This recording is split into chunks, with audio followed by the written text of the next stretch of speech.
जहाँ देखो अभी मटर ही मटर चल रहा है, क्योंकि ताज़े हरे मटर का सीज़न चल रहा है जो कि कुछ ही दिनों में ख़त्म होने वाला है।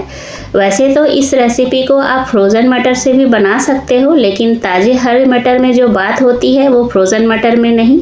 तो चलिए रेसिपी बनाना शुरू कर देते हैं। तो हेलो एवरीवन, मैं हूँ पूनम टेल्स किचन में आप सभी का स्वागत है।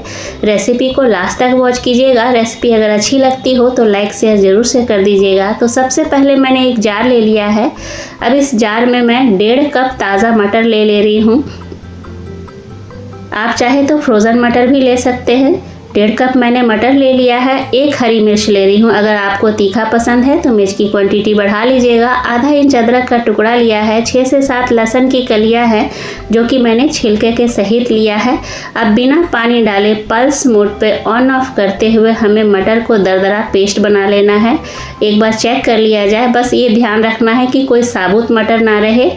पल्स मोड पे ऑन ऑफ करते हुए आप अगर इस तरह से पेस्ट बनाएंगे तो आराम से मटर का पेस्ट बनकर तैयार हो जाता है। अब मटर के पेस्ट को हमें पहले अलग से बर्तन में ट्रांसफ़र कर लेना है।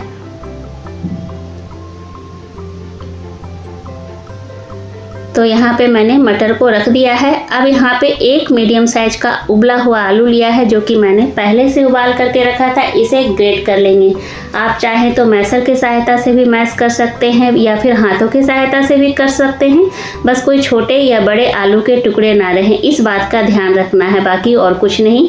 तो यहाँ पे मैंने आलू को अच्छी तरह से ग्रेट कर लिया है। अब यहाँ पे नॉर्मल चम्मच, जो चम्मच हम लोग रेगुलर यूज़ करते हैं, उसी से 3 चम्मच बेसन ले रही हूँ मैं और 3 चम्मच यहाँ पे चावल का आटा ले रही हूँ। चावल का आटा या फिर बेसन की क्वांटिटी ज़्यादा मत बढ़ाइएगा, पहले चेक कर लीजिएगा, वरना मटर का जो फ्लेवर है वो ख़त्म हो जाएगा।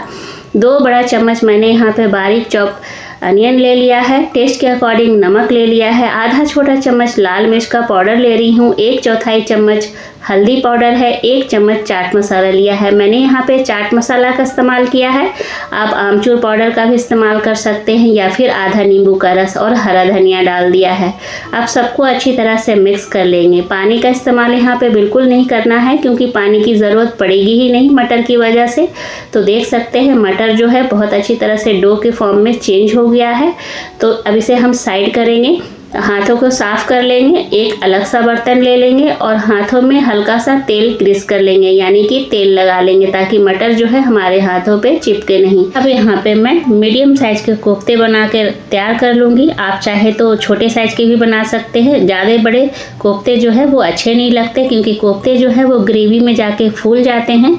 तो यहाँ पे जब अगर हाथों में दोबारा चिपकने लगे तो ऑयल लगा लीजिएगा। तो इतने सारे हमारे कोफ्ते बन के तैयार हो गए हैं। तेल मैंने गर्म होने के लिए पहले से चढ़ा दिया था। तेल अच्छा सा गर्म हो चुका है।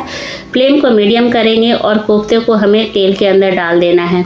जितना कढ़ाई में स्पेस हो उतना कोफ्ते को डाल देना है और डालने के बाद कुछ देर हमें इसे टच नहीं करना है, बिल्कुल छोड़ देना है फ्राई होने के लिए, क्योंकि जो मटर के कोफ्ते होते हैं वो काफ़ी सॉफ्ट होते हैं।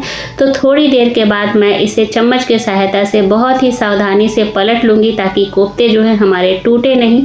तो यहाँ पे मैंने पलट दिया है। अब दूसरे साइड भी सीखने देंगे। तो देख लीजिए कोफ्ते जो है इक्वली फ्राई हो चुके हैं दोनों साइड से, चारों साइड से फ्राई हो चुके हैं। अब कोफ्ते को हमें निकाल लेना है। फ्रेंड्स, आप चाहें तो एज अ स्नैक्स भी इन कोफ्तों को आप खा सकते हैं, सॉस के साथ, चटनी के साथ, या फिर आप ऐसे ही खा सकते हैं। बहुत ही टेम्पटिंग लगते हैं, बहुत ही टेस्टी लगता है। तो सेकंड बैच भी हमें इसी तरह से फ्राई करके तैयार कर लेना है। तो कोफ्ते रेडी हो गए हैं। अब ग्रेवी बनाने के प्रोसेस की तरफ चलते हैं। तो कढ़ाई के अंदर जो भी एक्स्ट्रा ऑयल था मैंने निकाल दिया है। 3 चम्मच ऑयल छोड़ दिया है। कुछ गरम खड़े मसाले ले रही हूँ। 1 तेजपत्ता है, बड़ी इलायची है, दालचीनी है, 4 लौंग है और आधा छोटा चम्मच जीरा है। तेजपत्ता काफ़ी बड़ा था तो मैंने उसे तोड़ करके 2 टुकड़ों में कर लिया है। अब आधा छोटा चम्मच हींग डाल देंगे। फ्लेम को इस वक्त लो रखेंगे। लो फ्लेम पे इन मसालों को कुछ सेकंड भून लेंगे। उसके बाद यहाँ पे 1 बड़े साइज का प्याज डाल दिया है, बारीक चॉप करके डाला है और इस समय फ्लेम को मीडियम कर देंगे। प्याज को हमें तब तक भूनना है जब तक कि प्याज का हल्का सा कलर चेंज ना हो जाए या फिर प्याज सॉफ्ट ना हो जाए। तो प्याज में कलर भी चेंज हो गया, प्याज सॉफ्ट भी हो गया है। तो इस स्टेज पे मैं यहाँ पे 1 चम्मच लहसुन, अदरक और हरी मिर्च का पेस्ट डाल दूंगी।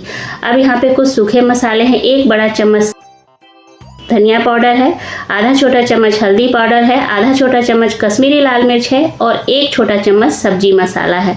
सब मसालों को डाल देंगे और फ्लेम को लो कर देंगे। लो फ्लेम पे इन सूखे मसालों को हमें 2 मिनट तक पका लेना है। तो 2 मिनट हो गए हैं।